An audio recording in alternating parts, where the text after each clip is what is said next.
Bom dia a todos.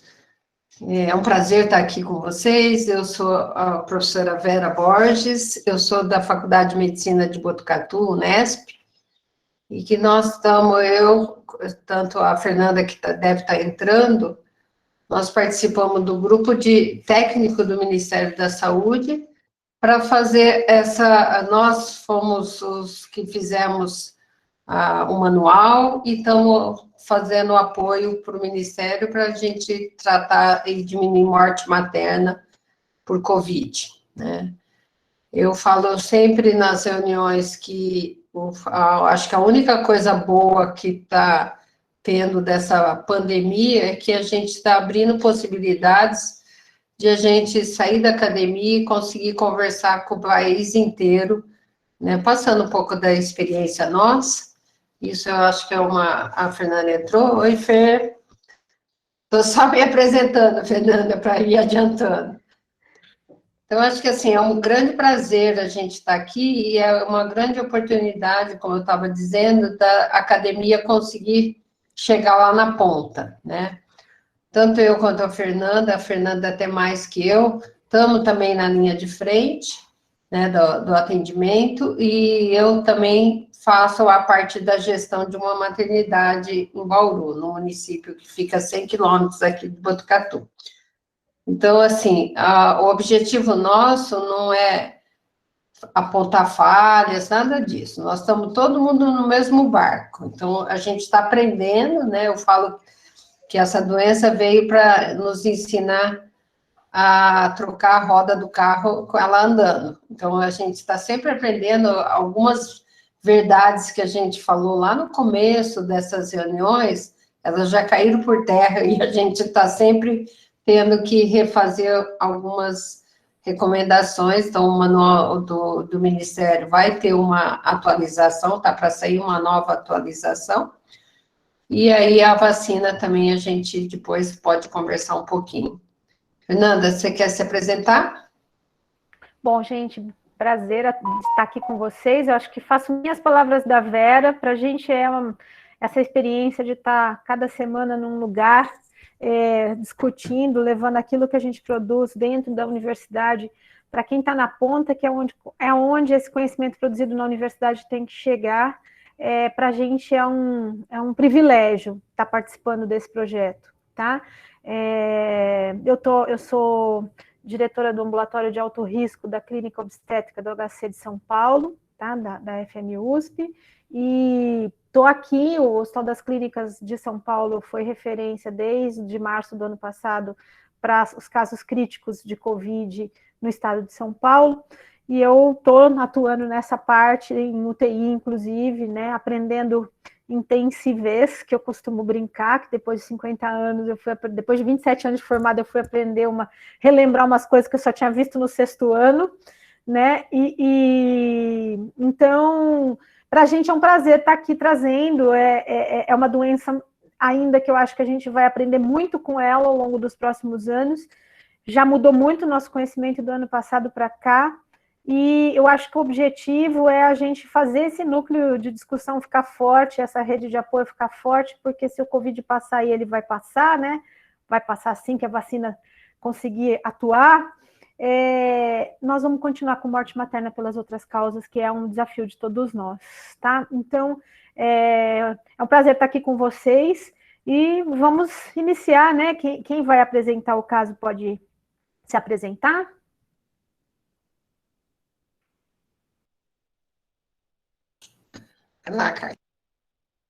Bom dia a todos. Me chamo Clark, sou enfermeiro. Hoje eu sou o coordenador da Central de Regulação do 8º Centro. Está dando microfonia. Tem a microfonia com alguém que deve estar perto de você com o microfone ligado ou conectado junto com você na mesma sala. Não, só isso. Melhorou? Sim. Bom, voltando. Não sei se ouviram, eu me chamo Clark, eu sou enfermeiro, estou como coordenador da regulação do 8º Centro de Saúde aqui da região do Marajó 2. A gente está muito feliz em poder participar e trazer para o debate, né, esse caso especificamente que a gente escolheu e mostrar um pouco da nossa realidade, né? Como já foi falado, a doutora Vera elucidou para a gente, a intenção aqui é, como o exemplo que ela falou, é aprender a trocar essa roda desse carro andando, que é difícil, mas a gente sabe que é possível, mas tem que discutir, tem que debater e, principalmente, tem que se tornar conhecido quais são os problemas, qual é a problemática, aonde é que está esse problema, onde foi que ocorreu a falha, onde é que a gente pode melhorar, o que que precisa melhorar. Então, eu estou muito feliz de poder estar hoje aqui representando o 8º Centro e trazer esse caso para vocês. Eu queria pedir para... Eu não consegui fazer aqui mesmo, e o pessoal da TI ficou de reproduzir para mim.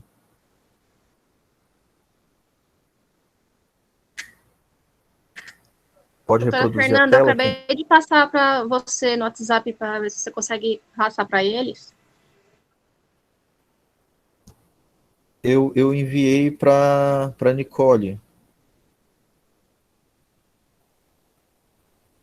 Ela disse que repassou e estava ok. Gente, só um minutinho, Só eu estou confirmar. baixando aqui pelo WhatsApp, eu já apresento. Só um minuto, tá? Tá ok.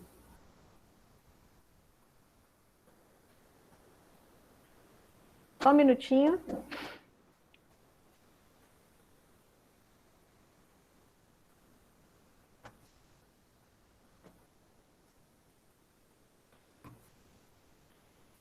Vou fechar meu WhatsApp agora que eu abaixei aqui. Vou compartilhar para vocês, tá bom? Eu vou deixar meu microfone aberto. Se estiver interferindo, vocês me avisam, porque eu não consigo. Na hora que eu compartilhar, eu perco a tela, eu não vou conseguir nada do que vocês estão escrevendo e tudo mais, tá bom? Vou deixar que eu monitoro, Fernanda.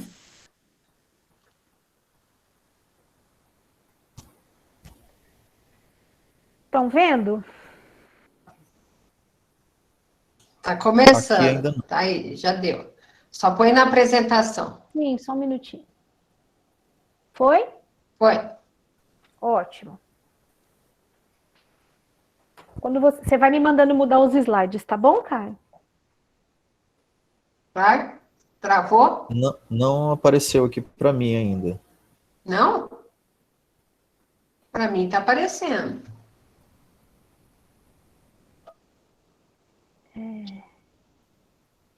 Vou começar de novo. Espera só um minutinho. Tá. Ou seja, outras pessoas conseguem visualizar já? Não, agora ela parou a compartilhar. Partilha de novo, Fê.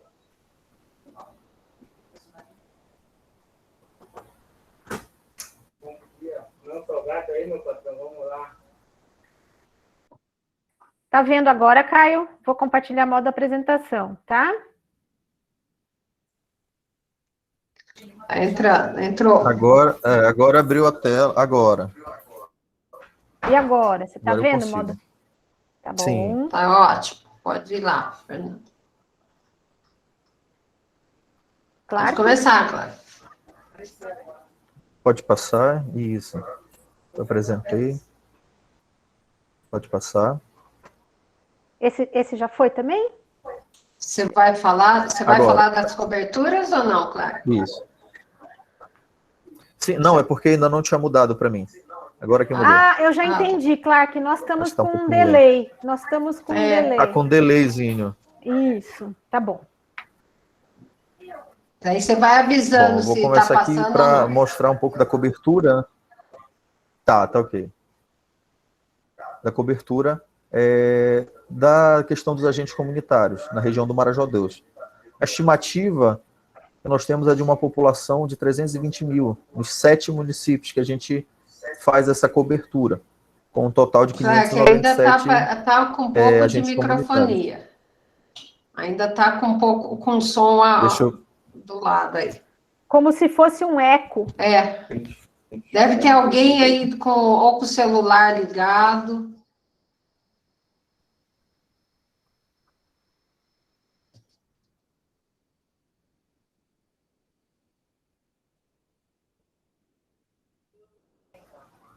E agora?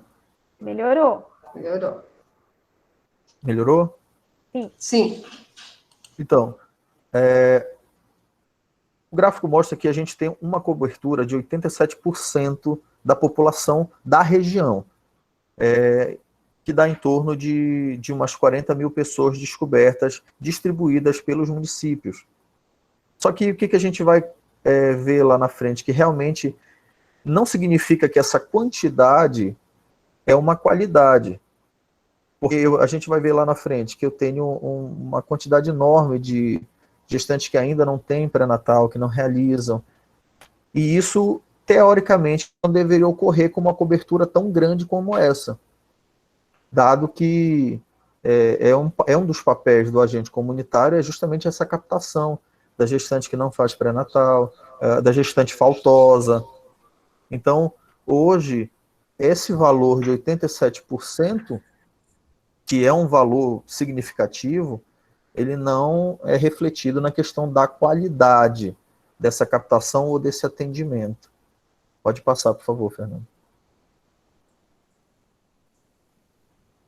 Bom, né, o número de consultas de pré-natal, segundo o município de residência, eu trouxe um comparativo dos anos de 2020 com esse primeiro semestre de 2021. Né? Pode dar mais um clique aí? Eu queria ressaltar justamente isso que eu acabei de falar. Ó. 1.211 gestantes que chegaram na finalização desse processo e não tinham nenhuma consulta pré-natal. E aí eu ressalto mais ainda 2 municípios, que é justamente Breves, que é o polo da região, e o município de Portel. A gente tem, e você pode perceber que o município de Portel ele tem uma evasão muito maior ainda que Breves, mas os dois se equiparam. Qual é o problema? É relação quantidade de habitantes. Eu tenho em Breves em torno de 130 mil habitantes. Portel eu tenho metade disso, um pouco menos da metade disso. Mas eu tenho uma alta taxa de evasão, uma alta taxa de mulheres que não têm esse apoio, ou não é realizada essa captação de maneira correta. Então, mais uma vez, a gente volta para aquele primeiro slide, aquela cobertura de 87%, ela não é efetiva.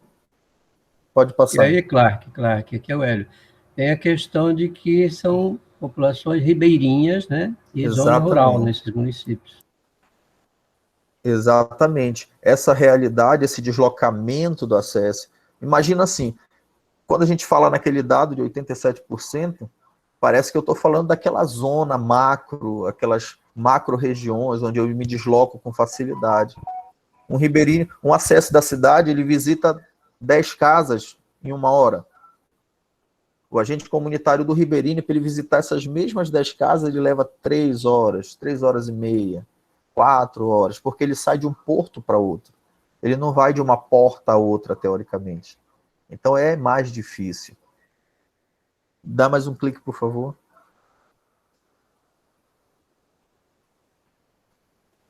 Mais uma vez, mais um. Acho que passou um slide que era o comparativo de 2021. Isso. Né? Agora, o primeiro semestre de 2021, eu ainda tenho, mais uma vez, Portel liderando esse ranking com mulheres que não têm pré-natal, seguido de Breves.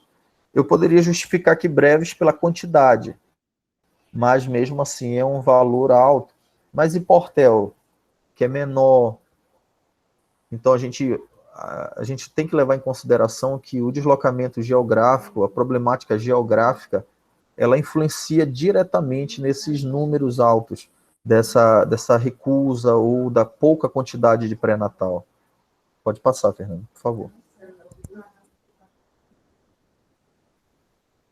Bom, a faixa etária materna, que é também um outro agravante, por assim dizer.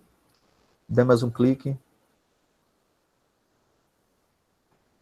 Mais uma vez eu quero ressaltar esse município pela a quantidade de gestantes menores, ou adolescentes, ou no início da juventude. Né? Menores de 14 anos, eu tive 38 em 2020, sendo que Breves, que é a população, mais uma vez, que maior em quantidade, que deveria ter um número maior pela quantidade de habitantes, ela sempre segue abaixo. Mas é uma realidade dos municípios da nossa região. Crianças gestantes, crianças dando à luz em condições mínimas de saneamento, de estrutura. Pode dar mais um clique para passar.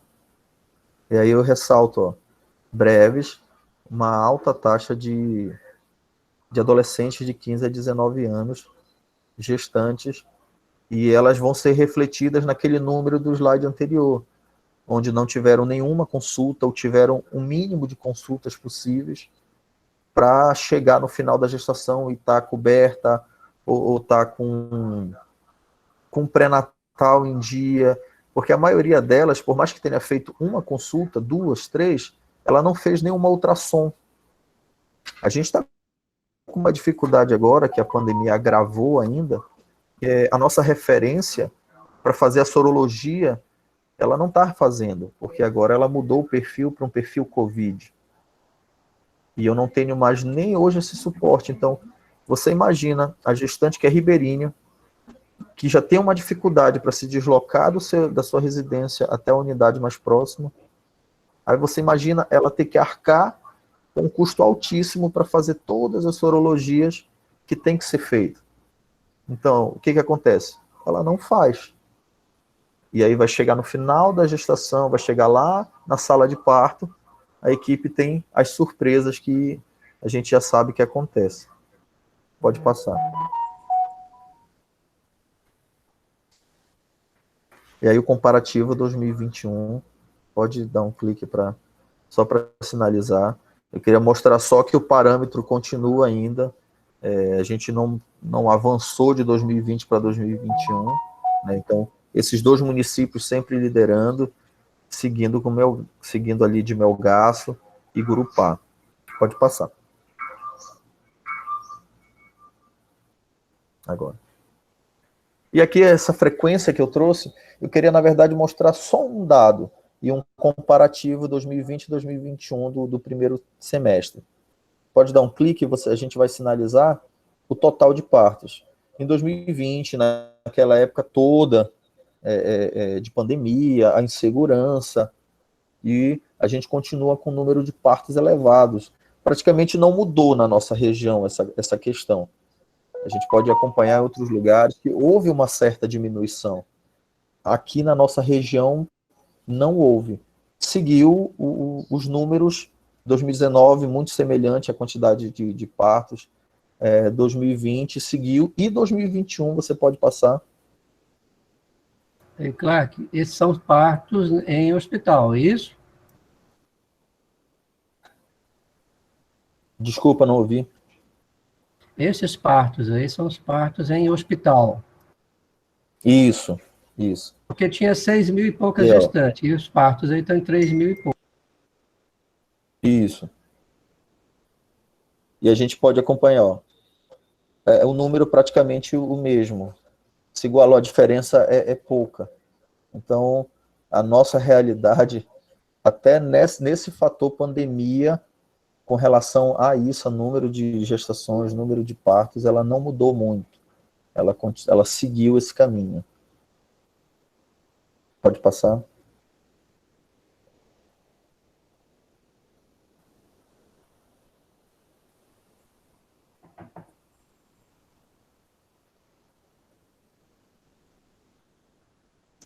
E agora, para fechar um pouco desse perfil, apareceu. Desse perfil, a gente tem os dados do sistema aqui do CNES, qual seria a quantidade de leitos para suprir toda essa demanda que a gente falou desde o início da apresentação. Então, aqui por município e o total. Eu tenho, teoricamente, 40 leitos de obstetrícia clínica e 5 cirúrgicos, sendo que esse cirúrgico, eles se encontram no hospital de referência aqui, né, 3 deles, e 2 no hospital de Melgaço, um hospital de pequeno porte, mas que possui esses 2 leitos cirúrgicos. Então, para aquela demanda toda de partos, aí vocês imaginam agora como é a rotatividade desses leitos entre essas pacientes. Então, a gente tem uma estrutura pequena para a nossa região, por assim dizer, para a alta taxa, para a alta incidência de gestações que nós temos. E do risco, né, gestantes menores de 13 anos, então a gente acaba enviando muito paciente para Belém, justamente por conta que a gente não consegue absorver. Pode passar. Mais um.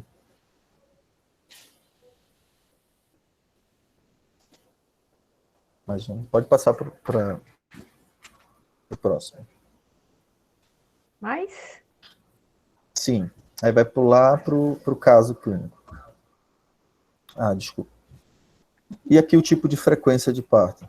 Né? Só para a gente falar os partos vaginais e os partos cesáreos. Com pouca quantidade de leitos que nós temos e a tamanho da rotatividade. Pode passar. Esse 2021, né? Isso, o comparativo. Basicamente a metade. Foi o primeiro semestre e o outro foi o ano de idade. Apenas a metade, porque 2021 foi só metade do ano. Uhum. E aqui as causas de óbito materno, que a gente teve registrado até o momento no sistema. Primeiro semestre de 2021 e 2020. 6 óbitos no total em 2020 e 2 registrados agora. Infelizmente, um é um desses que a gente vai apresentar hoje. E aqui qual foi os motivos.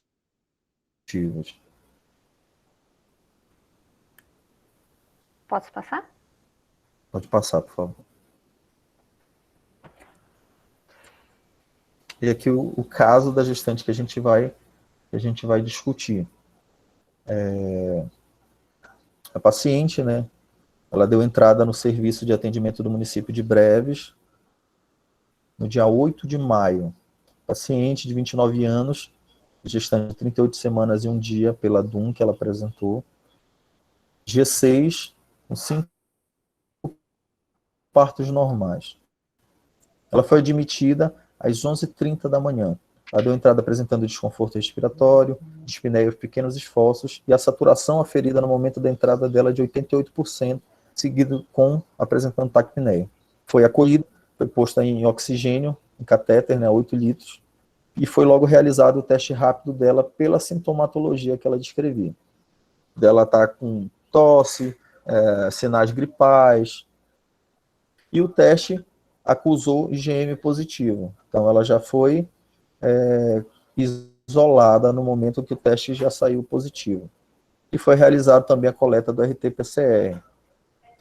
Por que foi coletado o RT-PCR, sendo que o teste rápido já tinha dado positivo?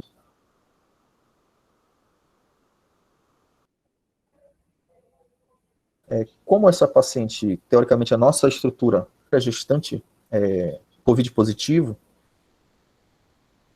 e o hospital de referência, que é o hospital regional, eles estavam cobrando que fosse realizado o RT-PCR, que é o padrão ouro. Então, mesmo o teste rápido positivo, ainda assim, foi solicitado o RT-PCR, já na esperança dela ser transferida para essa referência. E no mesmo dia já foi solicitado para que ela fosse transferida para o serviço de referência, porque a unidade do município ela não tem condições, já levando em consideração a maneira que ela já chegou, com uma saturação baixa, com um esforço respiratório muito grande. Então, sim ou sim, o município não teria condições de manter ela aqui. Mas o quadro dela é todo respiratório. Ela não tinha contrações uterinas, não tinha indícios de trabalho de parto. A PA aferida foi de 12/8 e o BCF de 136. Pode passar.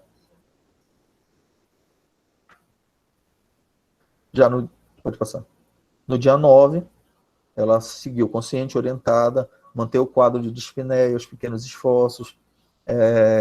Foi feito mudança de decúbito, e ela foi apresentando uma melhora do quadro do desconforto. Foi diminuída a vazão do O2, a saturação dela melhorou, e ela ficou aguardando no serviço a liberação para alta e média complexidade, né? A referência dela. Foi colocada na regulação e ela ficou aguardando. Um dado que eu não coloquei aqui, mas só para a gente citar, eu ia citar no final, mas eu vou citar aqui para ficar melhor entendido. Essa paciente, ela teve um leito liberado para a Santa Casa. No mesmo dia, só confirmar aqui, no dia 8. No dia 9, perdão. No dia seguinte, ela teve o leito liberado para a Santa Casa. Porém, tanto a paciente como a família não aceitaram essa vaga. Elas recusaram que a paciente fosse transferida para Belém. E ainda foi realizado, segundo o coordenador da regulação do município, a tentativa de persuadir ela e a família, mas eles se negaram, não quiseram a transferência para o serviço de Belém, que realmente é o nosso norte, a Santa Casa, para receber paciente gestante COVID positivo. Então ela não se negou e ficou naquela esperança de que o Hospital de Breves, o Hospital Regional de Breves, pudesse receber. Pode passar. No dia 10, ela seguiu com aquele quadro, porém, o RT-PCR dela chegou detectável. E aí, mais um reforço para que ela fosse transferida para a unidade aqui de Breves. Pode passar. E aí, no dia 11, essa paciente, ela teve uma piora do quadro.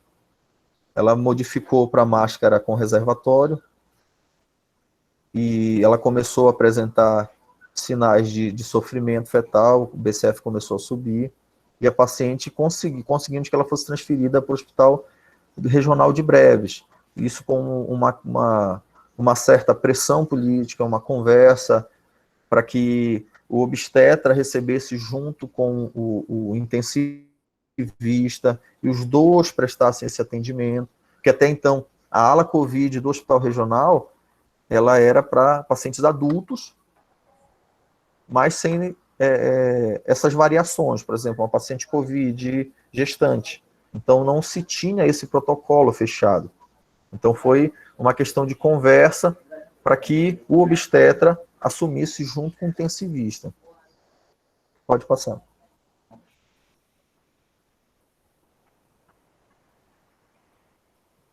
E aqui a admissão dela no Hospital Regional. Ela deu entrada por volta das 11 da manhã, o serviço do SAMU levou ela, e no momento da admissão ela estava consciente, orientada, estava colaborativa, estava no uso da máscara 15 litros, com muito desconforto, apresentando tosse seca, edema de membros, estava com os acessos, porque ela veio do municipal onde ela estava recebendo hidratação, e ela negou outros tipos de comorbidades, tabagismo e etilismo. Pode passar. Esses são os sinais vitalis do momento da admissão dela no Hospital Regional. Pressão de 127 por 77, uma frequência de 109, frequência cardíaca de 109, uma frequência respiratória de 32, e uma saturação de 75. Então, todos os sinais claros de que ela precisava ir para a UTI. Se a gente olhar o manual, ela tinha que ir da maneira mais rápida possível com o serviço que tivesse UTI para dar o melhor suporte para ela. Pode passar. Aí realizaram os procedimentos que é de praxe do hospital, né, que é trocar os acessos quando vem de outra unidade, trocar sonda, chamaram fisioterapia para auxiliar, foi feito VNI nela. Nesse momento da VNI, ela apresentou uma melhora no quadro. Tem o serviço, então foi solicitado, foi feita a VNI nela, e ela teve essa melhora, porém, eu quis colocar aqui que a conduta foi deixar ela de dieta zero, porque como ela já estava com 38 semanas, ela estava se encaminhando para uma interrupção, tanto para resguardar a vida da mãe, como a vida do feto. Então, mesmo que ela apresentou essa melhora depois da VNI, o médico achou melhor deixar ela em dieta zero, já para programar essa interrupção. Pode passar. E aí os sinais vitais do meio-dia, né, um pouco depois, ela teve essa melhora, a saturação estava 75, ela foi para 90, o desconforto continuou, mas teve uma melhora, e aí o BCF seguindo na faixa daí dos 153. Mas não foi, por exemplo, realizado a cardiotocografia, que tem na unidade, para avaliar melhor, não teve condições dela fazer uma ultrassom naquele momento, sendo que o serviço dispõe do aparelho móvel para fazer e tudo mais. Pode passar. No mesmo dia, né, às 5h25, a paciente, já depois de estar na ala Covid, foi encaminhada para o centro cirúrgico obstétrico, né, já para fazer o parto cesariano dela de emergência. Ela apresentou uma queda severa de saturação, né, então mostra que o transporte da ala para o centro cirúrgico não é uma distância teoricamente pequena dentro da unidade, mas fez com que a saturação dela agravasse muito. Às 18h20, depois da cesárea, ela retornou para o leito de UTI na ala Covid, já em pós-operatório, mas já voltou sem condições, voltou cianótica, desorientada, com uma saturação de 34. E aí já chegou para ser realizada a intubação. Posso só interromper e perguntar uma coisa que eu não entendi? Essa cesárea foi feita sem entubar a paciente ainda? Sem entubar. Tá. Ela foi entubada no retorno para a UTI. Foi entubada no retorno. Ela teve uma parada. Nesse retorno, já às pressas para dentro do setor de UTI, ela já chegou parando, e aí foi feita a intubação e as manobras de reanimação. E foi que ela retornou ainda dentro dessa faixa de horário. Que anestesia que ela recebeu para cesárea? Deixa eu verificar aqui. Só para a gente fazer um raciocínio depois, né, Fernanda? Sim.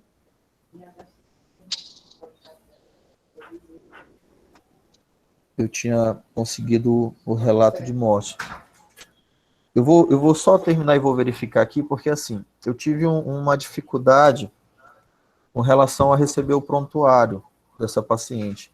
Eu recebi a ficha já de investigação de morte, mas não recebi o prontuário. Tive que ir investigando assim a passos Não, largos. tudo bem, é só se você tivesse... Mas eu vou confirmar. Não, provavelmente foi feito um bloqueio loco-regional, né? Acho que isso, assim, só para a gente deixar pontuado, que essa era uma paciente sem condição, gente, para um bloqueio loco-regional.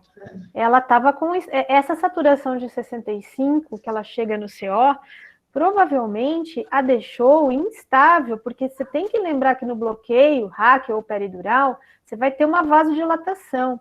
Ela não vai garantir oxigenação, tá? Então, assim, eu queria já deixar só isso para a gente depois retomar nesse assunto, tá bom? Vamos lá, vamos continuar. Tá, pode passar. E aí ela cursou com estado grave, né, mesmo depois de entubada, ficou instável, mesmo usando Nora e outros tipos de medicação, ela não apresentou melhora do quadro. Né, ela continuou, apesar de manter o nível pressórico pela medicação, a saturação não conseguiu estabilizar mais de jeito nenhum, se manteve baixa o tempo todo. Pode passar.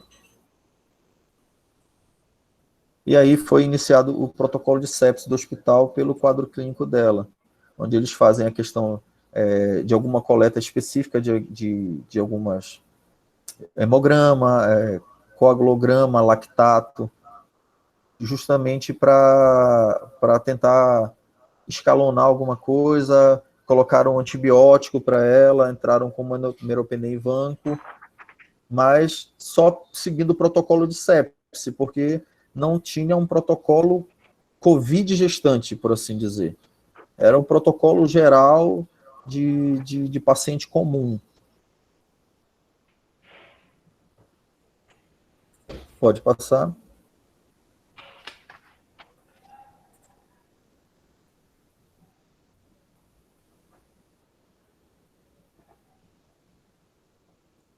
Alô? Passou para você? Claro, Não, não mudou aqui. para nós já mudou.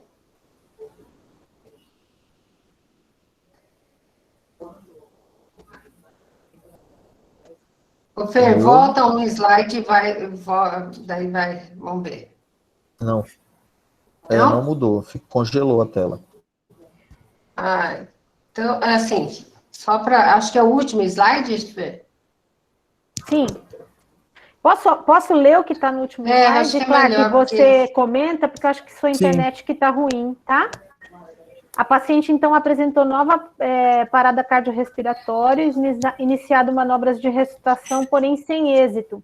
Então, às 6 horas do dia 12/5, constatado óbito, né? Com uma hipótese diagnóstica de internação, infecção pelo coronavírus, síndrome respiratória aguda grave e pneumonia grave. Causas mortes, insuficiência respiratória aguda com parada cardiorrespiratória por hipoxemia severa e acidose respiratória severa. Certo? Vou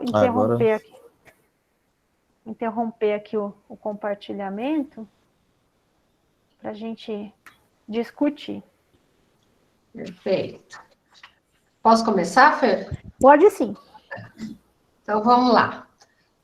Antes de mais nada, parabéns, Cláudio, pela apresentação. Eu sei que isso dá um trabalho imenso, né? No momento que a gente está, todo mundo trabalhando excessivamente, independente de estar em home office ou não, falo que está todo mundo esgotado, porque quem está em home office quer sair, quem está saindo quer ficar em casa, né? Porque a gente está com muito trabalho.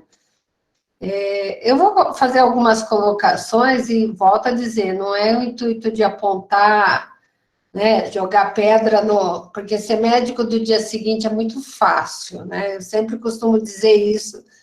A hora que deu ruim, é muito fácil a gente apontar as falhas, né? O duro é estar ali tendo que decidir algumas coisas emergenciais e na linha de frente.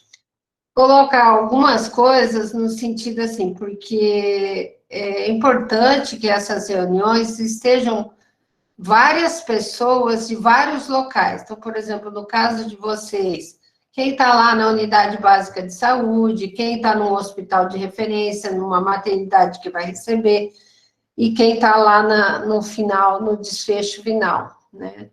Então, acho que, assim, para mim, mostra toda vez que tem uma morte materna, não é um erro, é uma sucessão de falhas, ou até a paciente chegar no serviço, e, enfim, não morre, assim, de uma hora para outra, né? A gente observa que as coisas vão falhando aos poucos, né?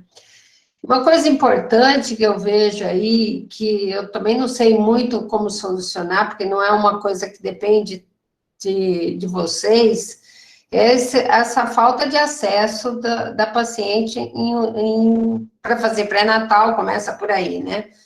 Eu entendo, e assim, para nós é muito fora da nossa realidade, né? O máximo que a paciente viaja no estado de São Paulo para fazer uma consulta de pré-natal é 1 hora, 2 horas, enfim. Geralmente elas têm acesso às unidades básicas ou o serviço de referência. Para vocês, a comunidade ribeirinha aí é muito complicado. E eu posso dizer isso porque eu tive na reunião, nós fizemos reuniões com a Fiocruz, que fez reuniões com todos os gestores das regiões, e na região de vocês fui eu uma das que estava participando na apresentação, né? E isso foi colocado, realmente, das dificuldades das pacientes fazer pré-natal ou ter acesso a um hospital Covid, por exemplo, aí no final. O que me chama também um pouco de atenção, Claire, assim, essa paciente foi a óbito agora, né? Foi em maio, né, desse ano, né? E me chama muita atenção de não ter um protocolo ou uma conversa, receber paciente de UTI, de Covid, nós estamos em maio, nós estamos há 1 ano e 5 meses, digamos assim, 4 meses de pandemia, né? No começo, em 2020, a gente até entende que nós não estávamos preparados para isso, né? Mas agora nós já estamos quase, se Deus quiser, no final da pandemia, né? Assim, ou pelo menos as coisas com a vacina tendo uma queda, né?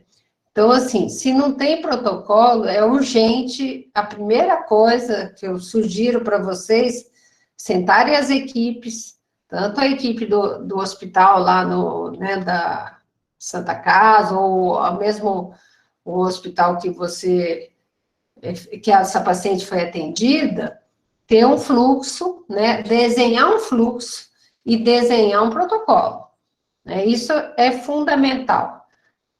Assim, de sugestão que eu posso fazer, porque se a gente não tem um protocolo, a chance de cada um fazer do jeito que quer é muito complicado. Então, é uma chance de dar ruim, entendeu? Assim, se eu permito que cada um plantonista resolva de uma forma, é uma chance, assim, até de respaldo para a instituição e respaldo para o profissional que está ali na linha de frente. Ele tem, assim, normalmente, não é todo mundo que está por dentro, todo mundo que está atualizado, né? Assim, eu falei para vocês, a atualização do Covid, o jeito que lá em março do ano passado a gente tratava paciente com Covid, mudou muita coisa, né, de lá para cá.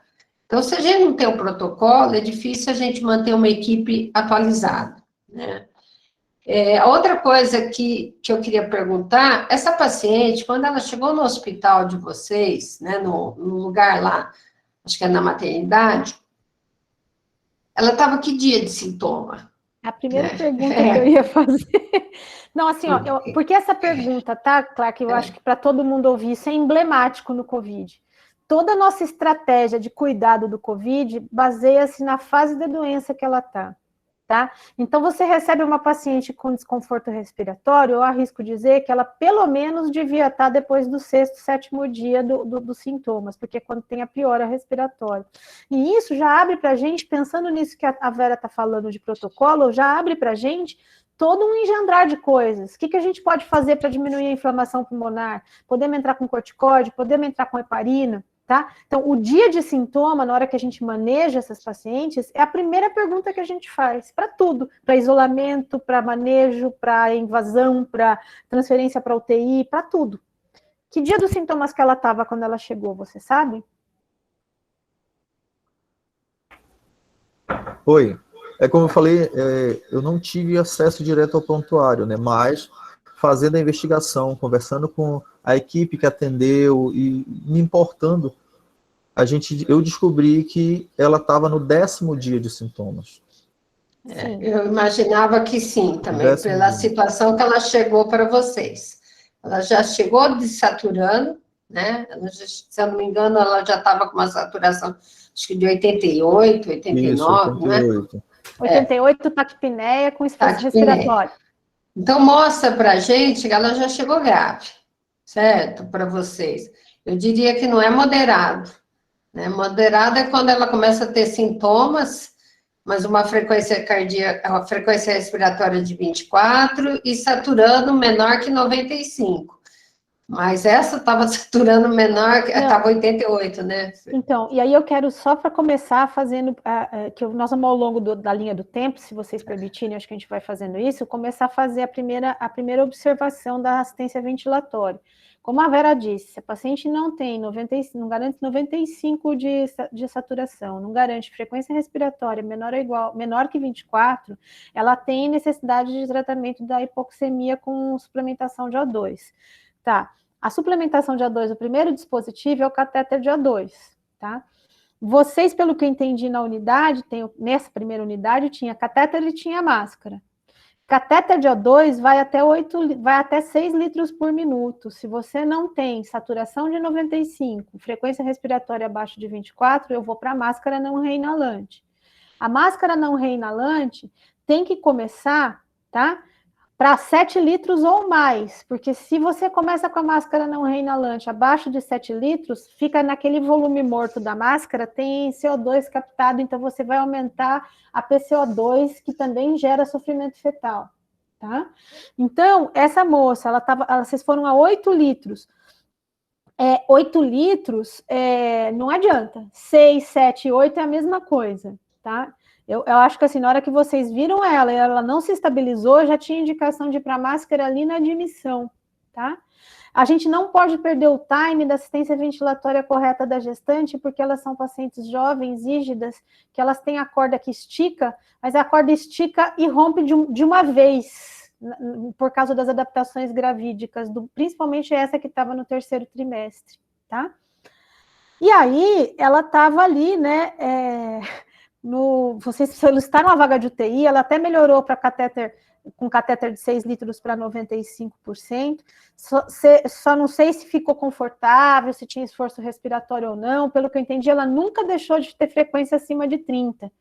Então, ela continua grave, já continua, aí, mesmo saturando 95 não pode ser o único parâmetro, tem que progredir no tratamento da hipoxemia, tá? Porque o esforço ventilatório também é um indireto, não é só a saturação que a gente seguia. Isso a gente deixa claro no manual. Nesse momento, ela, com esforço respiratório, a gente não sabe exatamente como estava a vitalidade, a gente só tem a ausculta de BCF. Como diz a professora Rossana aqui do meu serviço, escutar BCF nessa situação é só saber tá vivo, tá morto, não dá informação nenhuma para a gente do ponto de vista de bem-estar fetal. Né, Vera? Você quer complementar aqui? Daí, assim, antes de a gente evoluir, assim, todo o processo respiratório, uma colocação que eu queria fazer. Essa paciente chegou grave já no serviço, então ela já tinha um diagnóstico de COVID grave. Critério, né? De crítica, na verdade, eu acho. Isso, né? Pelo menos grave, né? E assim, ela não, provavelmente, ela estava no 10º dia de doença, não é de uma hora para outra que ela ficou assim, né? Então, aí que entra, eu sei, eu entendo quando vocês falam da questão da ribeirinha, né, da população, mas era uma paciente, assim, a unidade básica de saúde, a saúde da família, os locais que fazem o pré-natal, ele tem que ter conhecimento ao redor, né? Quantas grávidas tem? E é a situação assim, quando ela começou a ficar com sinais de Covid, sei lá, da gripe, de algum sintoma, é necessário que os serviços monitorem essa paciente. Ou seja, com telefone, não sei, assim, qual é a condição real, né? Se vocês têm uma população enorme que não faz nenhuma consulta de pré-natal, isso é extremamente preocupante, né? Ainda mais, sempre foi preocupante, mas agora, na época do Covid, é muito mais preocupante, porque essas pacientes se contaminaram, então, provavelmente, essa paciente se contaminou, e ela demorou para chegar para vocês, para chegar em condições muito críticas, né? Muito ruim. Ou seja, não é de uma hora para outra que essa mulher ficou grave. Assim, o que a gente sabe, o que até a gente coloca no manual, que até, enquanto ela está com sintomas leves, ela tem que ser monitorada pelos serviços de saúde. Quando a gente fala monitorar, não precisa ir na casa dela, é um telefonema, perguntar, olha, a senhora está bem, a senhora piorou dos sintomas, está tendo febre persistente, está tendo dispneia. Por quê? Porque o marcador grande da gravidade é a falta de ar, né? Então, toda paciente que está com falta de ar, ela tem que procurar um hospital, ela tem que estar internada, né? Eu não estou dizendo que vai ficar internada em UTI, ela tem que estar internada numa enfermaria para ou fazer essa progressão de necessidade de respiração, né, de catéter, máscara ou intubação, ou em observação mesmo. Então, assim, grávida com Covid, com dispneia, não é para ficar em casa. A grávida sem dispneia é para ficar em casa. é para fazer isolamento, né? Mas, por quê? Porque daí a grávida, ainda mais que vocês que têm essa dificuldade de transporte, né, da paciente, ela deveria estar sendo, assim, ser encaminhada o mais rápido possível para um hospital de referência. Por quê? Porque às vezes ela está ali com a saturação de 96, está respirando com uma frequência, está com falta de ar, mas está ainda sendo compensada por um catéter. Ela pode evoluir para piora muito grande, assim, para precisar de uma intubação, às vezes questão de horas. Só para Né? corroborar isso que a Vera está falando, Vera, nós vamos mandar para publicação a análise dos nossos 145 primeiros casos aqui no serviço de referência, tá? E eu estudei que fatores de risco para uso de O2 nas gestantes. Daí a gente fez uma subanálise, o uso dos dispositivos. Então, usar catéter de O2, o risco de intubar, usar a máscara, o risco de intubar, usar catéter de alto fluxo, o risco de intubar.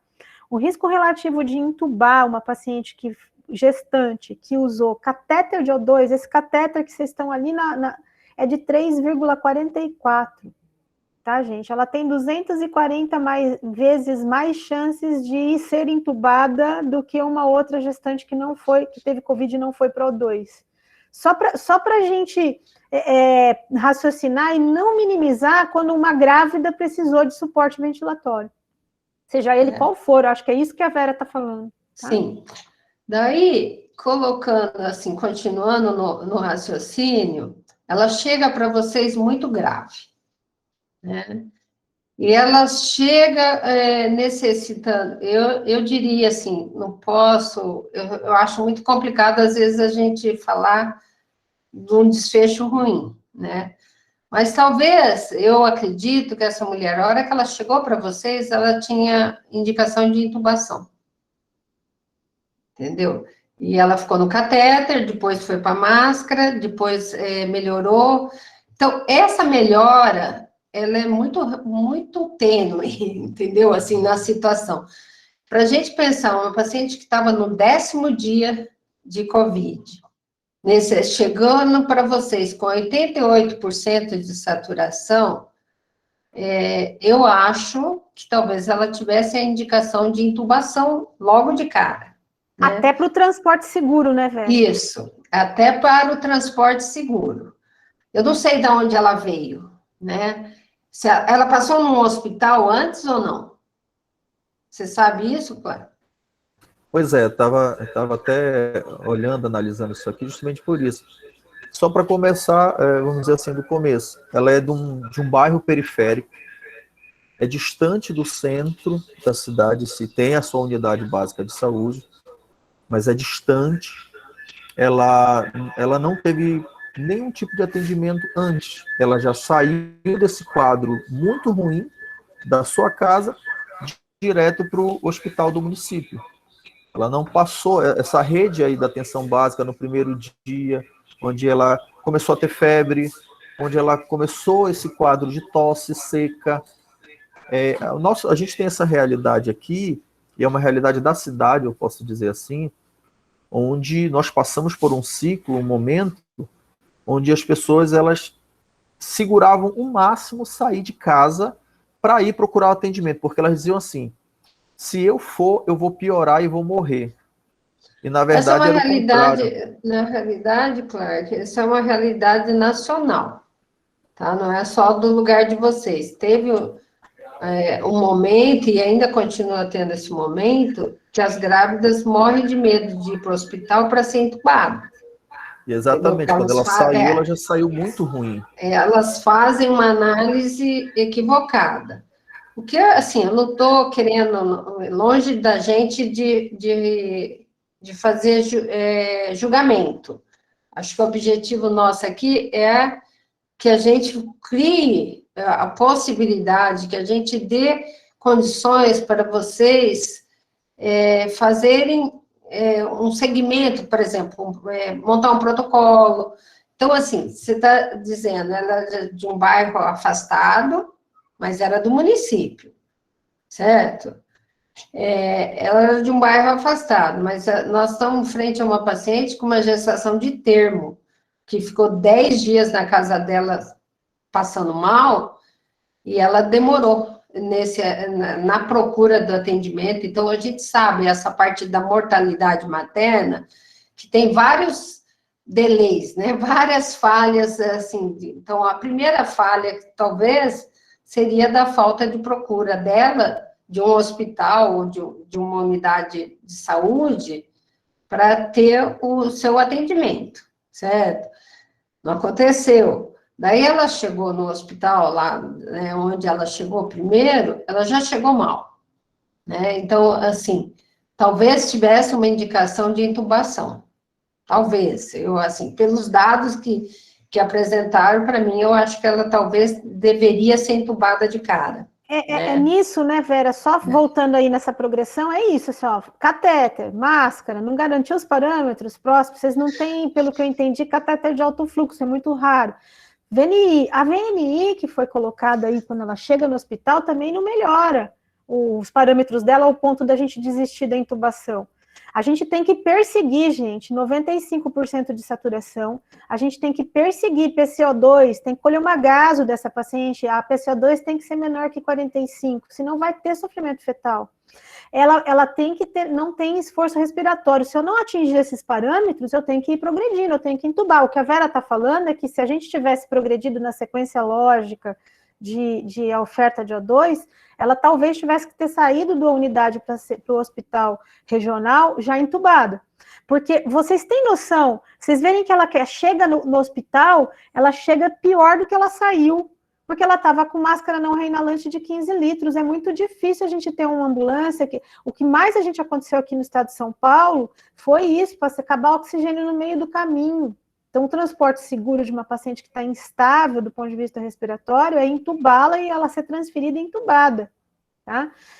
Eu acho que até ia agregar que nesse transporte, por exemplo, do hospital do município para o hospital de referência, o hospital regional, a saturação que ela chega no hospital de 75, tirando a questão do transporte e tudo, era talvez simplesmente por uma falta da oferta suficiente de oxigênio.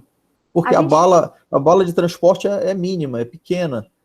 E isso, Clark, vai impactar, sim, ó, a gente teve paciente que acabou o oxigênio no transporte, chegou aqui saturando 30%, que não teve outro jeito, a gente teve que fazer o parto na UTI por sofrimento fetal agudo. Tá? Eu acho que a história teria sido outra se a gente tivesse tido esse cuidado. Não é só aí que acontece isso, aqui também, tá? Sim. E esse é um aprendizado, como a Vera falou, que a gente teve que tendo as marras, e a gente tem que fazer uma mudança. Só para contribuir nessa demora de transferência, é assim, ó, o teste rápido positivo numa pandemia, tá? Com uma paciente rígida que faz uma síndrome respiratória aguda grave, se não é Covid, é Covid. Ela já não precisa esperar a RT-PCR para ela ser transferida, pelo amor de Deus. Tá? Isso é uma outra coisa aí tem que conversar com o hospital. Não pode exigir o RT-PCR num caso desse, com essa saturação dessa. Né? Tá, se não é Covid, é Covid. É, isso. Entendeu? Você vai tratar como Covid, porque se não é Covid, eu não sei mais o que é. Se o RT-PCR der negativo, você vai tratar como Covid, você vai dar antibiótico, você vai fazer imagem, vai dar corticóide, vai dar heparina, porque se der negativo, eu duvido do exame do RT-PCR. Isso aí é para contribuir com a mistanásia, né? É aquela eutanásia lá fora. Morrer lá fora. Então, assim, acho que essas são algumas situações aí que eu acho que tem que ser conversado e feito o protocolo, entendeu?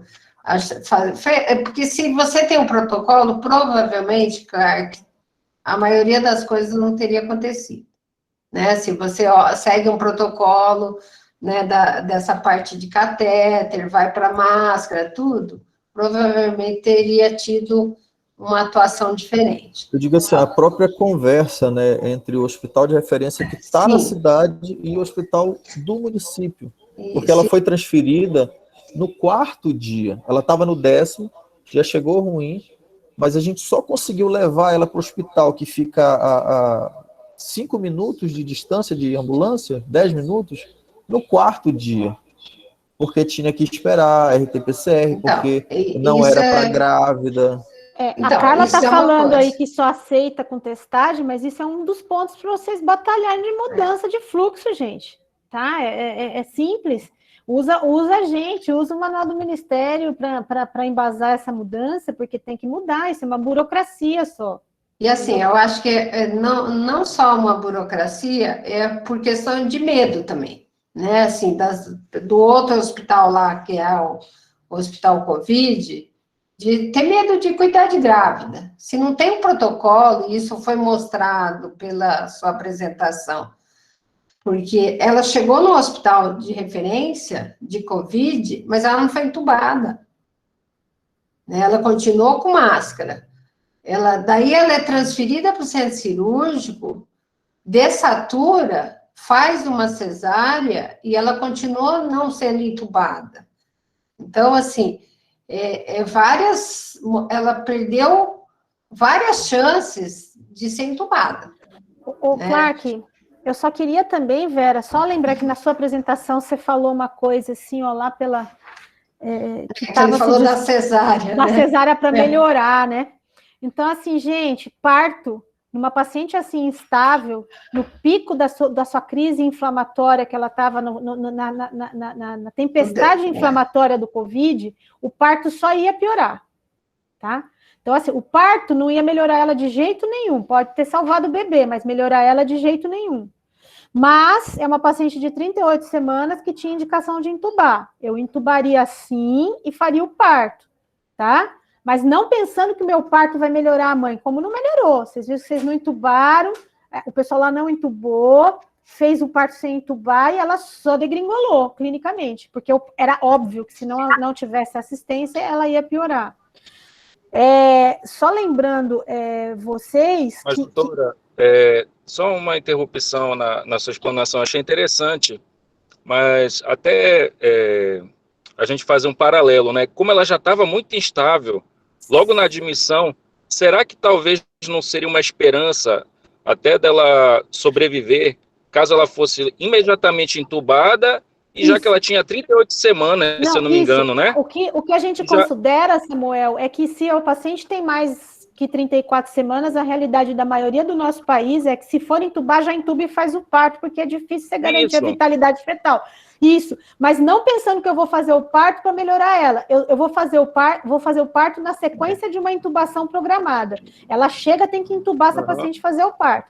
Na unidade básica, lá no primeiro nível de assistência, não dava para fazer isso. Então, eu entubaria para transporte. Se ela chegou estável, garantindo vitalidade fetal, dá até para a gente esperar um pouco. Mas, assim, não entubou, chegou no lugar, tem indicação de entubar numa gestante acima de 34 semanas, a nossa recomendação é sim, mas programar já, não perder o tempo, não ficar pensando.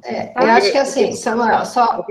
né, doutora, não é julgando, né, o procedimento, porque, infelizmente, a vida já se foi, né, e faz parte da nossa profissão, tanto os enfermeiros quanto os médicos, né? Qual foi o profissional que nunca perdeu um paciente, né? Não, faz parte da vida, né? Perfeito, mas o que a gente no pensamento, né?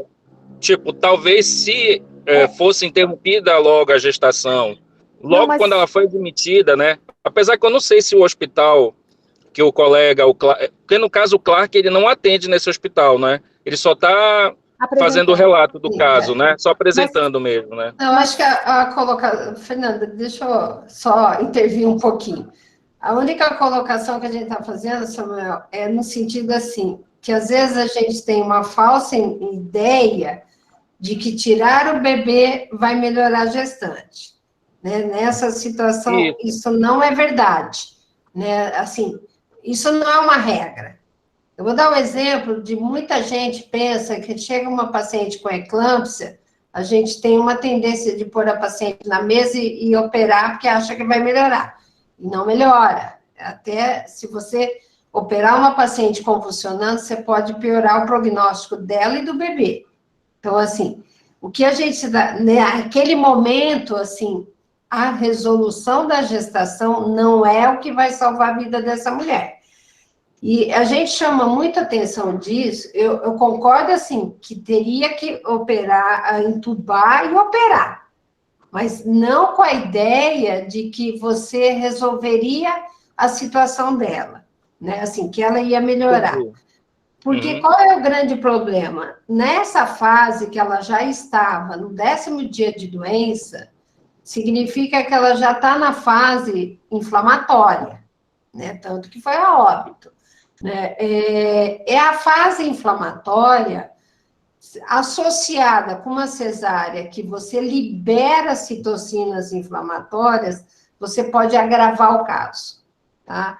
Isso a gente tem batido assim, muito insistentemente nas reuniões, porque às vezes a ideia, vamos supor, essa mulher não chegasse no estado grave, mas chegasse num COVID leve e tivesse 38 semanas. A tendência da maioria das pessoas, se a gente não tem um protocolo, é falar assim, vou tirar esse bebê, porque antes que ela piore. E, ao contrário, ela piora porque você tira o bebê de uma forma inadequada, né? Você aumenta riscos para ela. Tanto que nas avaliações de mortalidade materna, onde morre mais a paciente com Covid? Morre no 3º trimestre e no puerpério. É o maior número de casos graves, né? Daí, o que a gente percebe? Essa paciente pegou Covid no puerpério? Não, ela pegou Covid na gestação e resolveu a gestação e ela foi morrer lá no seu 4º, 5º dia de puerpério. Mas não é porque ela pegou Covid no puerpério, ela pegou Covid antes e a gente acabou interrompendo, né, a gestação e isso pode ser um fator de risco de piora. A gente não está falando que é exatamente isso. Acho que o desfecho foi ruim, talvez muito mais pela não intubação, né? Eu sempre falo aqui para os meus residentes, eu acho muito ruim a gente ficar discutindo assim, e se eu tivesse feito isso? E se eu tivesse feito aquilo? É até injusto com um colega, né, doutora? Eu digo assim, é até injusto com um colega que ele tentou, se esforçou, né? Infelizmente, não teve êxito, né? Assim, muito injusto, é isso que eu falo, assim, a gente eu prefiro lidar com uma realidade sem esse questionamento na minha cabeça, sabe? Se eu tivesse feito isso, né? Porque o se pode ser uma série de coisas, né? A gente fica muito complicado nessa situação. Aqui a gente não está fazendo julgamentos, a gente só está querendo ajudar vocês no sentido de para que isso não aconteça mais, né? Um desfecho ruim desse jeito, né? Então, só voltando para o caso, uma coisa que a Fernanda falou, assim, da importância de a gente avaliar a vitalidade fetal nesse caso. E não é ultrassom. Quando a gente fala avaliar a vitalidade fetal, não é ultrassom, não é Doppler, porque o que a gente tem visto nos estudos, que o Doppler provavelmente não vai alterar, né? Ele não vai mostrar, não tem mostrado alteração de Doppler, mas seria a cardiotocografia. Ela é fundamental nessa avaliação. A hora que ela chegou, né, no hospital lá de cara, antes de transportar, na hora que chegou no outro hospital, na hora todas essas, provavelmente esse bebê deve ter feito algum grau de hipóxia nessas dessaturações da paciente. E que nem a Fernanda falou, escutar foco é só para estar falando para a gente, está vivo ou está morto. Ô Vera, o Irian está com a mão levantada faz um tempão. Eu não vi, desculpa aí. Fala, Irian. Oi, boa tarde. Irian, pode falar. Boa tarde. Só queria falar, fazer uma reflexão em estes tempos de Covid e quando os leitos estão muito difíceis. Essa paciente rechazou um primeiro transporte para Belém. Então, os médicos têm que insistir más en explicar todo más, porque es verdad que de donde estaba la paciente para Belén iba a ser muy difícil el transporte, mas quizás la familia se esté cuestionando hoy en día de no haber pegado ese primer transporte para Belén. Entonces tenemos que ser más insistentes, explicar más que en estos momentos no es etapa de definir dónde voy a ser internado o no, esa etapa de donde tengo un leito y la forma más rápida de buscar esa alternativa y no ficar aguardando un leito por estar más perto de la familia. Solamente quería cuestionarme eso. Y sí, coincido con la doctora Vera, hasta incluso en escribir un chat de que la paciente tenía que haber sido ventilada un tiempo atrás. No se están cumpliendo los protocolos, no se están cumpliendo esos fluxos, y es lo que siempre falamos, que todo lo que vocês falam, los fluxos, los protocolos, tienen que llegar lá, a la punta, a los hospitais, a los pronto atendimentos, a las UBS, somente isso. Muito obrigado. Concordo, bem colocado. Só perguntar uma coisa, Clark, só a curiosidade, pela sua apresentação inicial dos casos de morte e tal, esse é a primeira morte por Covid na sua região? Não, o ano passado teve morte materna. Não registrada, ou, por exemplo, assim, não confirmada. Sim, na sua região administrativa, esse foi o primeiro. Esse ano teve 2, uma foi essa. O ano passado teve 20, né, que você colocou? Não. São Desculpa, 6. E nenhuma. E as causas de morte não tinha. Eu não vi causa de morte por Covid. Então, esse é o primeiro caso de morte por Covid da sua região. Sim. Mas no Pará. No só Pará, só um minuto. Eu tenho os dados aqui até final de maio. No Pará, morreram, desde o início da pandemia até agora, 43 mulheres, tá? Assim, os dados que eu tenho, que eu apresentei quando a gente teve a reunião dos gestores, tá? Assim, teve 43 óbitos, até esse dado até dia 19/5 desse ano, né?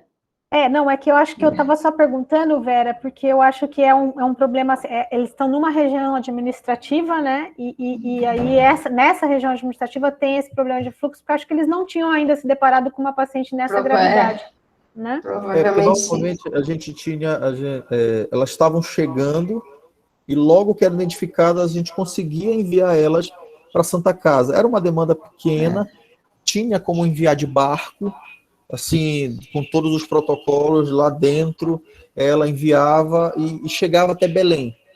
Só que como ela já chegou nesse nível de gravidade, não tinha que ficar por aqui, tinha que ser tratado aqui, e a gente não conseguiu. Nós falhamos nesse processo. Até como o Dr. Yurian colocou, né, saiu o leito para Belém, e eu concordo com ele em parte, de que tinha que ser deslocado o mais rápido possível, só que o problema não era a questão do leito. Nós tínhamos o leito, tem o hospital com a estrutura, tem equipe médica, tem centro cirúrgico, tem cardiotópico, tem USG, tem tudo, mas a burocracia não tinha sido vencida ainda. Acho que o doutor Hélio queria falar. Só um minutinho. Desde que eu estou participando desses encontros com os especialistas, nós encaminhamos para todas as regionais e para os hospitais regionais o protocolo, viu, Clark? Todos eles receberam. Aí estou estranhando que não tenham tomado as atitudes que deveriam ter adotados, já que todos eles têm o protocolo, né? Então, é preciso cobrar isso, ver como é que está isso aí. No caso dessa paciente, por exemplo, para vir para Belém, tinha que vir de helicóptero, e aí necessariamente está entubada, e não teria outra forma de ser transferido. Mas o fundamental é isso mesmo, é preciso ver como é que está essa questão do protocolo, tanto no regional quanto nas unidades básicas de saúde. Elas têm que conhecer, como foi dito aí pela doutora Vera e a doutora Fernanda. Desde lá já tem que saber o que tem que fazer logo no início, né, para não deixar a coisa chegar já num quadro inflamatório grave. Eu queria...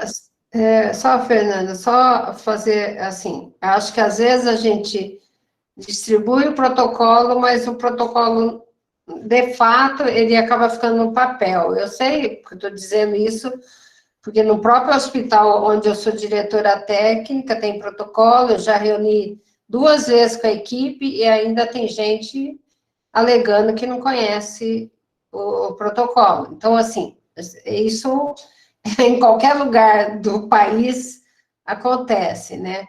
Eu acho que, assim, o protocolo tem que chegar na ponta e tem que ser digerido o protocolo, né? Não adianta só colocar no papel, porque na hora da emergência não dá nem muito tempo de verem isso, né?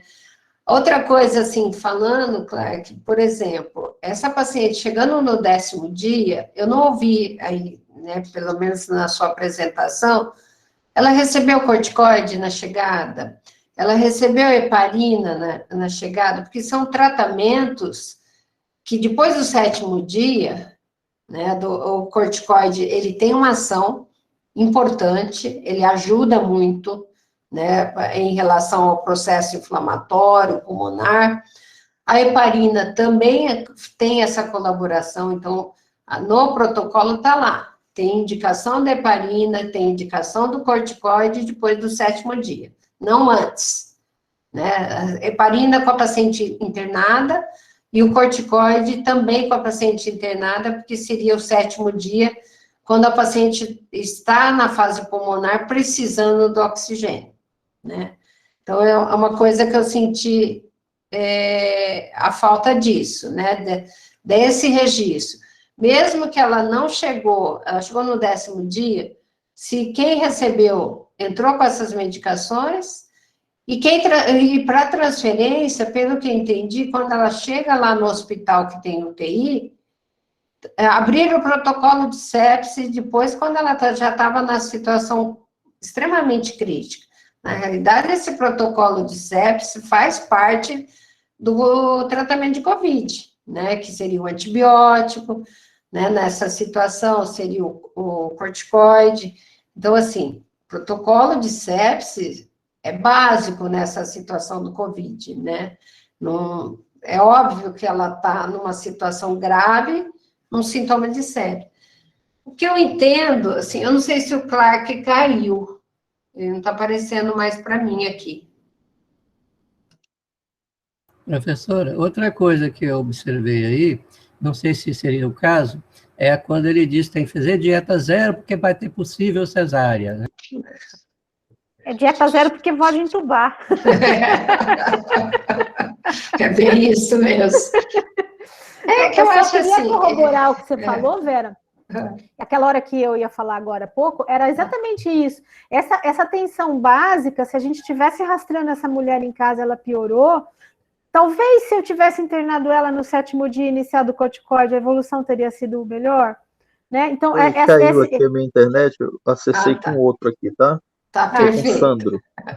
Oi, Clark. Então, eu estava falando, Clark, que esse rastreio, que dá para melhorar aí na questão da atenção básica, esse rastreio dos casos ativos, né, das pacientes que pioram, para elas serem internadas e começar a receber essa tratamento que a Vera está falando, adjuvante do 7º dia em diante, muda a história da doença, né? Muda a fase inflamatória pulmonar, né? Porque assim, olha, gente, o que a gente tem aqui é que quando você recebe uma paciente já no 10º dia, nesse grau de saturação, ela vai ser grave em qualquer hospital, aqui no hospital da USP, em qualquer lugar. Pode ser que tivesse feito tudo isso do 10º dia em diante, ela ainda tivesse evoluído para óbito? Pode, viu? Eu não quero deixar isso, não quero falar que tudo poderia ter sido diferente. Tudo pode ser diferente, como a Vera disse, se a gente pegar todas as engrenagens da roda desde a atenção, desde o comecinho. E eu acho que esse é o objetivo da gente estar se reunindo aqui e falando, tá? E só rapidamente eu queria só falar, Samuel, que era que eu ia contar aquela hora, que assim, a gente fica com essa... Nós também ficamos angustiados quando a gente tem uma paciente de 37, 38 semanas em diante, vamos fazer o parto, que daí vai passar, né? Nós recebemos uma paciente no 6º dia, 40 semanas e 1 dia, COVID positivo, vinda do HU para fazer vitalidade, e ficou naquele dilema, é pós-data, é COVID, vamos fazer o parto? A gente decidiu não fazer, vamos acompanhar ela e vamos deixar passar do 10º dia, ela estava assintomática, sem catéter de O2, vamos deixar passar o 10º dia, tá? Porque daí a gente passou a fase inflamatória, se ela não for pior, a gente induz o trabalho de parto e tudo mais. O que aconteceu é que no 8º dia de doença, ela entrou em trabalho de parto. E do 8º para o 9º dia de sintomas, ela teve uma cesárea indicada por mecônio intraparto, tá? continuava sem O2 no 9º dia da doença. Primeiro PO, 10º dia, o neném teve uma aspiração meconial, ficou na UTI um pouco e tudo mais, tá? 9º dia, essa moça aqui bem, sem catéter de O2, querendo ver o bebê, tá? 10º dia de doença, essa moça fez uma insuficiência respiratória aguda que do catéter de O2 para a intubação foram 18 horas. Ela ficou intubada na nossa UTI em ventilação mecânica por 42 dias. E nós aqui no serviço temos certeza absoluta que a cesárea foi o determinante, que era uma cesárea inevitável, óbvio. Entrou em trabalho de parto, mecônio, não tinha o que a gente pudesse fazer. A gente estava tentando evitar o parto dessa paciente, que era um baixo risco pós-data, com sintomas de Covid leves, sem O2. O parto, 36 horas pós-parto, ela foi intubada e desenvolveu uma insuficiência hipoxêmica. Nós temos certeza que foi a cesárea que fez a inflamação final do Covid. Tá? Só para a gente... são aprendizados, né, que nós estamos tendo. Né? Então, acho que isso é importante. Eu queria, acho que, tentar ver se eu conseguiria fazer a apresentação de alguns slides do Alan, Fernando, que mostra números para todo mundo, né? Vou tentar ver se eu consigo... Se você tiver dificuldade aí, você me manda eles pelo WhatsApp, que eu tento projetar aqui. Eu acho que eu vou conseguir. Vamos lá. E, Clark, e o bebê? O que aconteceu?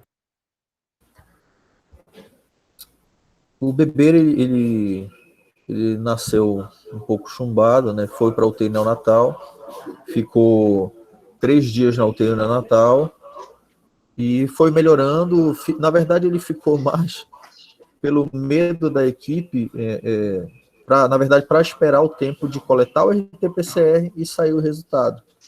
Quando o resultado veio negativo, a criança foi liberada, chamaram a família. Graças a Deus, a criança, por incrível que pareça, por tudo que essa mãe passou, ela nasceu bem, evoluiu bem. Ó, vocês estão conseguindo enxergar? Sim. Tá. Sim. Essa aqui é uma apresentação cedida pelo colega nosso que trabalha, né, nesse grupo, que é da Unifesp, que é o Alan, tá? O que a gente mostra com esses números, né? Então, uma atualização do final de junho, né? O que a gente já teve? 1.539 mulheres que foram a óbito por Covid confirmado, tá?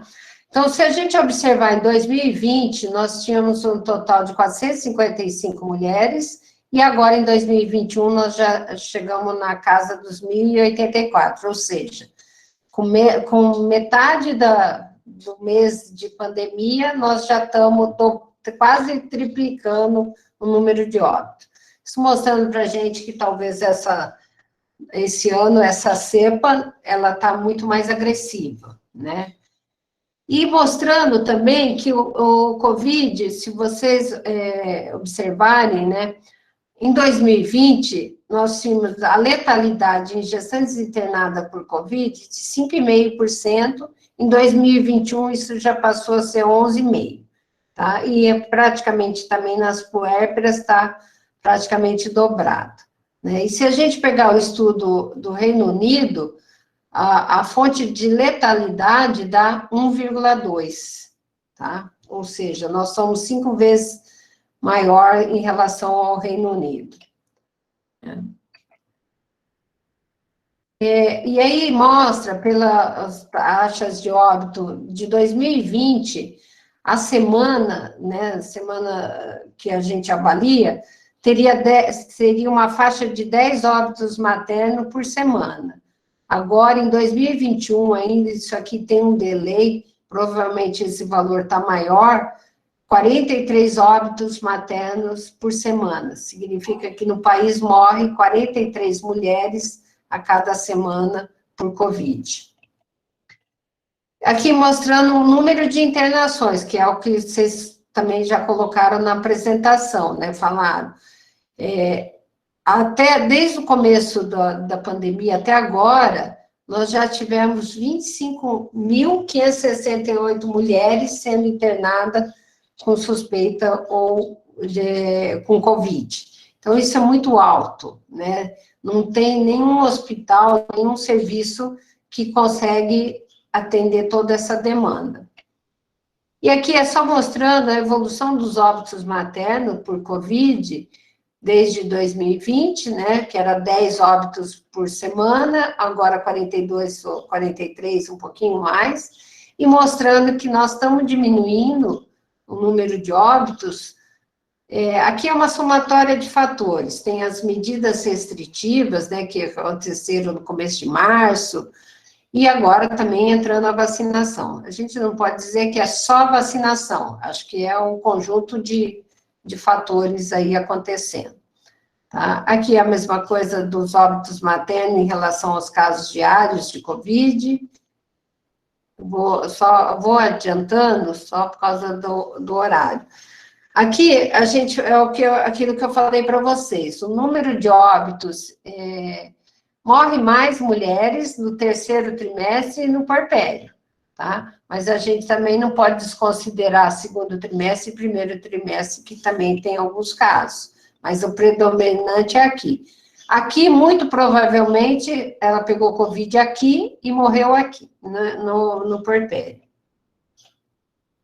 E aqui mostrando que as pacientes com comorbidades, então, por exemplo, pelo observatório, 28% tem um fator de risco de obesidade, 22% de cardiopatia, que entra principalmente a hipertensão, e 21% diabetes. Só que esses dados, eles não são excludentes, então isso é importante dizer. O que quer dizer? Que provavelmente essa mulher tem mulher obesa, que é hipertensa e que é diabética. Isso mostra para a gente que pelo menos cerca de 50% das pacientes não tinham comorbidades, que foram a óbito, que é esse caso de vocês. Então, onde a gente defende que a vacinação da gestante também tem que ser dada para quem não tem comorbidades, porque 50% delas foram a óbito sem comorbidades. E aqui somente em relação ao tempo de internação, porque a gente achava que essa cepa estava matando mais e estava ficando mais tempo internada, ou estava se estendendo a gravidade depois do 10º dia. Mas não foi o que os números não mostraram isso para a gente, né? 2020 é muito parecido com 2021. E aqui é o que a gente estava comentando em relação ao suporte, né? Então, do tipo de suporte ventilatório em gestantes que evoluíram para óbito. Pelo menos 8% dessas pacientes que foram a óbito, elas sequer receberam catéter, né? 25% que foram a óbitos ficaram no catéter ou na máscara, né? Apenas aí 67% que foram a óbito chegaram assim entubado. Mas aqui, praticamente, dá em torno de 32% dos casos, uma insuficiência respiratória que não recebeu atendimento nem de intubação, né? Isso é meio assustador. Deixa eu parar. Fernanda? Não, é isso, né? Se essa paciente, elas morrem da insuficiência respiratória hipoxêmica, elas e os bebês, né? E aí a gente não ter o suporte ventilatório, mas sabe, gente, isso não é um problema, como vocês viram, não é um problema só aí, né? É um problema em todo lugar, tá? E a gente inicialmente achou que a cepa era mais agressiva, em termos de internação é a mesma coisa. Eu acho que a gente tem uma maior letalidade de pacientes que chegam à UTI esse ano, que é o ano passado, 25% das pacientes que davam entrada numa UTI no Brasil morriam, esse ano é 40%, né? Simplesmente por causa disso, né? Que a gente chegou nos 3, 4 de março até, de fevereiro até maio, a gente teve uma sobrecarga, né, realmente do sistema. Então, com essas dificuldades de transporte, enfim. Gestante não ser prioridade na UTI. Isso, não ser prioridade na UTI. E essa coisa, né, gente, o Covid, na verdade, ele só bota na vitrine um problema que a gente já tinha em relação à saúde da gestante, né, e morte materna no Brasil, que a gente não tem esses fluxos de transferência para alto risco, de protocolos de manejo casado, em paciente grave, crítica, em UTI, de obstetrícia com intensivista. Então, eu acho que, assim, o que a gente tem que é continuar dando a mão aqui para a gente conseguir fazer desses limões que nos deram uma jarra de limonada, e a gente conseguir tentar ver com essas coisas que deram errado, o que a gente pode fazer para dar certo, né? Então, eu acho que é muito importante isso que a gente começou. Eu acho que o Covid vai passar. O Covid é uma pandemia que, como a lógica nos diz que a vacinação deve melhorar o número de casos, como a exemplo do que aconteceu com a H1N1, né, em 2010, mas a gente continua com essa falha de sistema de regulação, desde a assistência, as 3 demoras, a educação do usuário do sistema de saúde para ele saber quando procurar o sistema, a demora dele chegar no nível de atenção primária, a demora para ele ser encaminhado, a demora na hora que ele chega no serviço de saúde para ter o manejo adequado e iniciar. Então, essa é a nossa... A gente vira e bate nessa tecla, né, Vera? Então, acho que é isso, assim. Eu queria só fazer uma pergunta, assim, para vocês. Como está a vacinação no estado?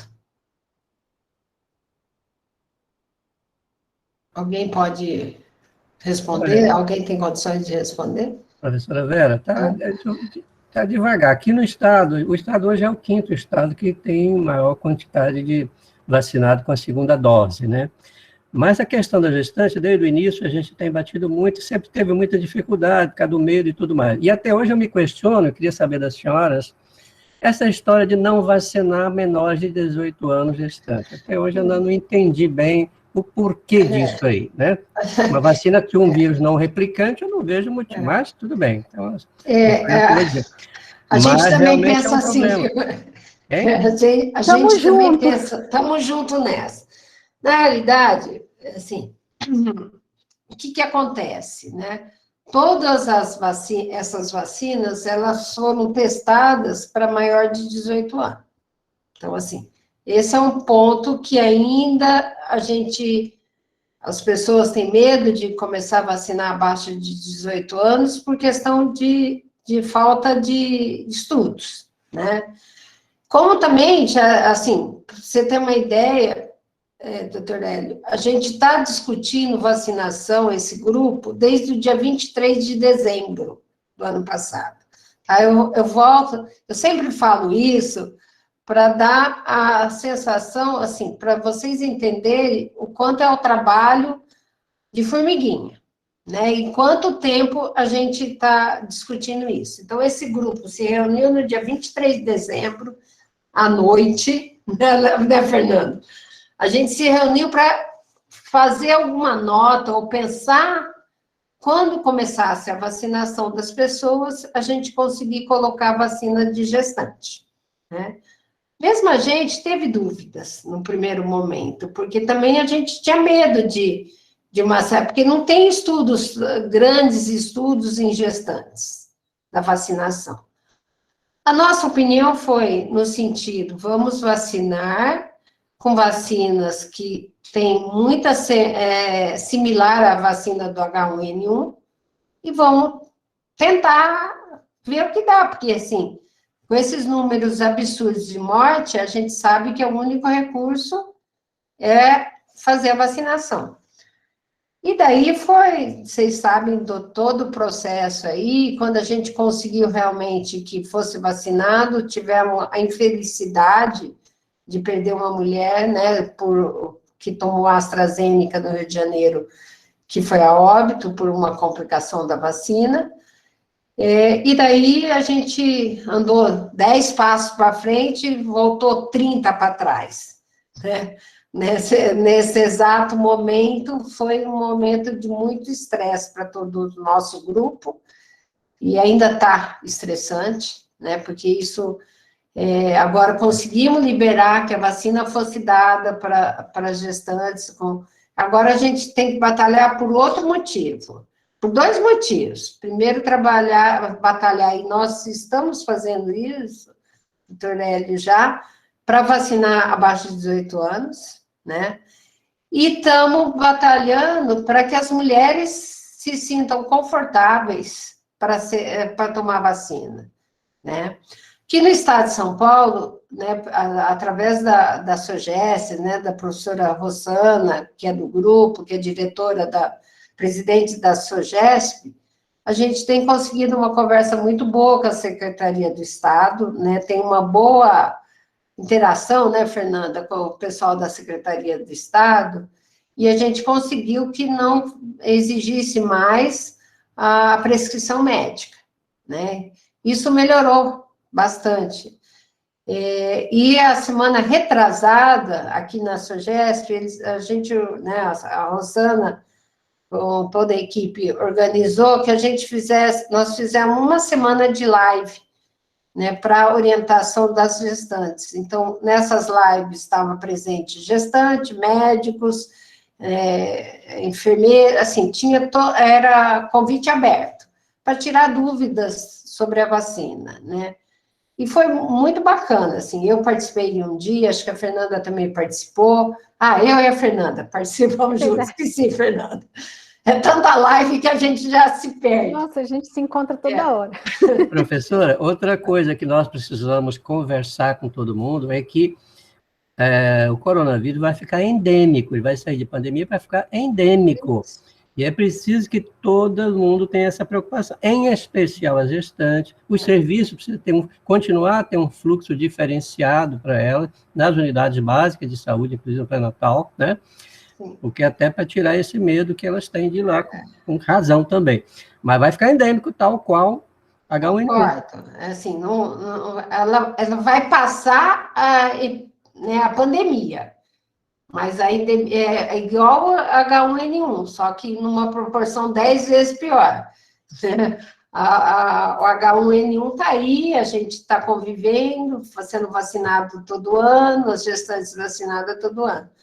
Mas eu acho que agora a batalha é de todos, viu, doutor Eli? Acho que a gente tem que, sim, brigar para que as gestantes sejam vacinadas, orientar muito as gestantes, orientar os colegas, né, que fazem pré-natal, de orientar que o recurso dessa mulher, salvar a vida dessa mulher é a vacina. Nesse momento é a vacina. Né? Na live que a gente estava, teve várias perguntas para nós, assim, mas eu com 12 semanas, 10 semanas, eu posso vacinar? Vai acontecer alguma coisa com o bebê? A resposta minha foi clara, assim, sabe? No sentido de que a gente não tem todas essas respostas, né? Vera, desculpa, só para a gente otimizar, porque já são 20 para 1, e a Coordenação Estadual da Saúde da Mulher pediu para falar, beleza. E aí a gente podia ouvir um pouquinho elas, desculpa, eu ficaria até amanhã, mas a gente daqui 20 minutos eu tenho que estar lá no consultório que a OPAS vai gravar minha aula, então nós não vamos conseguir. Perfeito. Então, a gente gostaria de ouvir vocês da coordenação estadual, tá? E aí a gente encerra, tá bom? Certo. Boa tarde. Bom, eu sou Nicole, sou coordenadora aqui da Mulher do Estado do Pará. E para falar em relação a essa vacinação das gestantes, a gente ainda tem essa dificuldade, é justamente isso que vocês colocaram, né? Eu acredito que até uma estratégia que a gente possa estar aí traçando é justamente essas lives, porque nossa maior dificuldade está em relação a essa prescrição de vacina. Então, os médicos ainda estão tendo muita resistência, principalmente dos municípios que são mais afastados. E a gente está recebendo as demandas referente a isso, né? De que forma a gente pode estar trabalhando, de que forma a gente pode estar fazendo para que a gente consiga que essas mulheres sejam prescritas, porque a questão não é nem de oferta de vacina, né? A questão é dessa prescrição. Muitos dos médicos, eles acabam, por questões de medo mesmo, a gente está tentando sensibilizá-los para que aconteça a prescrição, para que elas possam vacinar. Então, acho que uma das estratégias que a gente pode estar traçando são essas discussões, são essas lives, né, abertas, onde as gestantes participam, onde os médicos possam estar participando, para que a gente possa estar evoluindo nessa cobertura da gestante. Número em si, a gente... Nicole, podia entrar em contato lá com a Secretaria de São Paulo para ver como é que eles fizeram lá. Sim. Aqui tirou a necessidade da prescrição. Isso, as meninas hoje da secretaria aqui me informaram que já estão com 50%, foram mais de 300 mil doses, são 50% das gestantes do estado já tomaram 2 doses, e alguns municípios aqui pequenos do estado de São Paulo já vacinaram a totalidade de suas gestantes. Tá? Mas foi essa parceria, talvez, Turélio, uma coisa que deu muito certo, a gente aqui, todos nós somos da SOGESP também aqui, todo mundo é do SUS, da SOGESP, e a gente se engaja aqui. Essa parceria com as sociedades com as sociedades locais, né, procurar a federada aí local, para ver se eles não conseguem ajudar nessas lives, que foi uma iniciativa da SOGESP e deu muito certo, né, Vera? Sim. Sim, e aí esse levantamento em relação a esses números a gente vai estar fazendo, realmente eu não tenho esses números para estar disponibilizando hoje, né, mas é o que a gente vai estar fazendo sim, aí a gente vai estar passando aí com o Ministério para estar contribuindo. E com certeza a gente vai fazer, sim, doutor, essa articulação, a gente precisa para que a gente consiga, além, né, dessa vacinação, das outras vacinas aí que também a gente vem lutando, junto com o pessoal aqui da imunização. Nicole, eu faço uma sugestão. Enquanto estiver na mão do profissional a fazer a prescrição, a chance... Não vai acontecer. Não vai acontecer, entendeu? Eu falo isso porque a gente tem existência também, né, aqui no estado de São Paulo. Se eu deixar para o médico prescrever, a gente sabe que o médico tem medo, né, por uma série de fatores, por desconhecimento, por medo de processo. Então, acho que o lado de trabalhar, conversar com a Marisa, com a Adriana, da Secretaria da Saúde da Mulher do Estado de São Paulo, talvez seja um recurso grande. Como conseguir tirar a prescrição? Eu até...